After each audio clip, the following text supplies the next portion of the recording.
Hi everyone, for those of you who don't know me, my name is Spenser Rocky and I am the president of the CUS. Welcome to the first ever State of the CUS address, and this is a new effort that we're initiating to try and increase the transparency of the organization. So I want to give you a little introduction to some of the stuff we're doing so far in the summer. And the first thing on the agenda is our budget. We've been working hard on this over the past few months, and the draft is done. And once the final copy is done, we'll post that on the website. But for now, just let me give you a high-level overview. So the budget right now is running the same as for the past couple years at $1.1 million in revenue. And right now we're sitting at about a 1.5% surplus, which is about $21,000. So really it's about an even budget. And we're looking at, that incorporates a 5% buffer on our expenditures to incorporate the kind of cost overruns that tend to happen a little bit every year. Now, to give you a breakdown of the revenue, right now we're sitting at about $600,000 to $650,000 of student fees, which is what you and I pay, that $266 each year. We're looking at about $110,000 in corporate sponsorship and about $300,000 in ticket revenue from our events and conferences.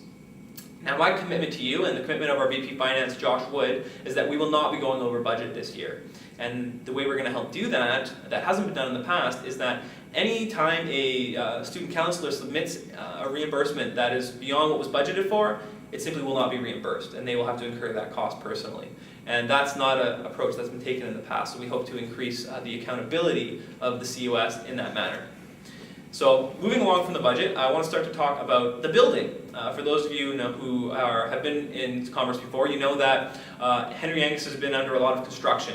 And the plan for the upcoming year was that no classes would be in Henry Angus. However, that's not the case. We've got the great news that actually 80% of our classes will be in Angus next year, and that's compared to 65% last year, so it's actually an improvement.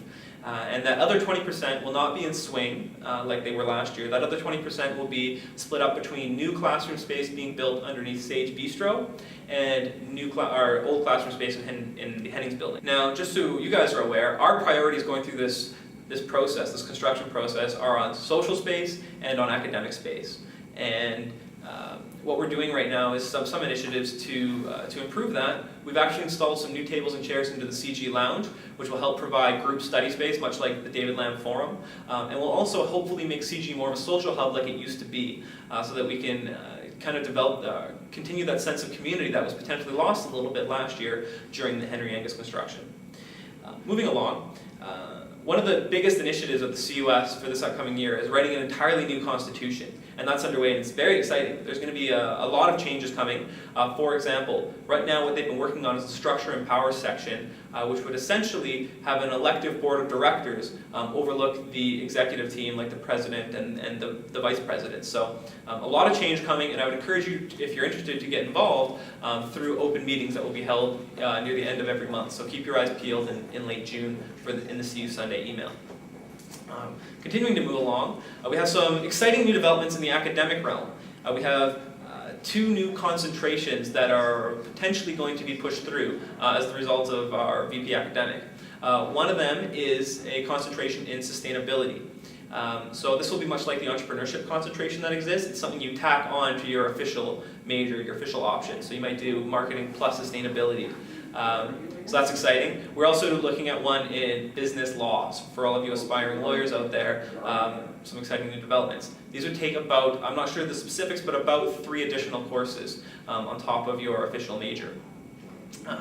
We also have 2 new positions that we've created in the CUS that some of you may be interested in. One of them is a sustainability director, which is looking at making sure that the CUS's practices and Sauder's practices are sustainable and are green, and helping to make sure that the new building we're constructing is as green as possible. Because if it's not, then for the next 40 years, we're not going to be living in a green building, and that's not something a place we want to be.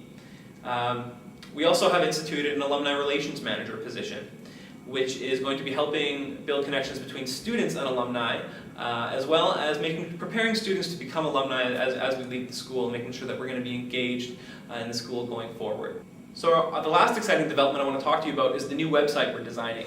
And this is going to totally replace the old one, and it's going to be a lot more usable. For any of you who have gone to the CUS online, you can realize that it's really tough to find the information if it's there at all. So we're going to make it a lot more usable and also a lot more professional looking for students who are looking at Sauder as a prospective school. So that's all I have for the CUS address. I hope you guys enjoyed it. I'd appreciate any of your feedback. My email is president@cus.sauder.ubc.ca. And I hope you guys enjoy the rest of your summer. Take care.